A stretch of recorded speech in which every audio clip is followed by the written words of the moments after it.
ఎక్కడైనా అవినీతి జరుగుతుందా? ఎక్కడైనా అక్రమాలు జరుగుతున్నాయా? సత్యకుమార్ గారి ఆఫీస్ ఎక్కడైనా భూ కబ్జాలు చేస్తుందా? సత్యకుమార్ గారి ఆఫీసులో భూ ఆక్రమణకు సంబంధించిన పంచాయతీలు జరుగుతున్నాయా? అది జరిగే అవకాశం లేదు.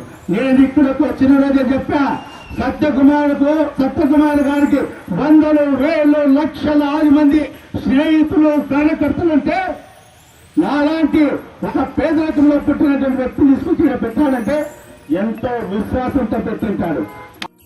నా తలెత్తన నడుపుకొని కదిరి గేటుకు కట్టి వెళ్తాడు తప్ప ఈ ధర్మవరం శాసనసభ నియోజకవర్గ ప్రజలకు ఒక సేవకుడిగా వచ్చాను తప్ప ఎవరి మీద పెత్తనం చేయడానికి రాలేదనేటువంటి విషయాన్ని కూడా ఈ సందర్భంగా తెలియజేస్తున్నా. ఎస్, పార్టీ బాధితులు వస్తారు, నా ఆఫీసులో బాధితులు వస్తారు, బాధితుల పక్షాన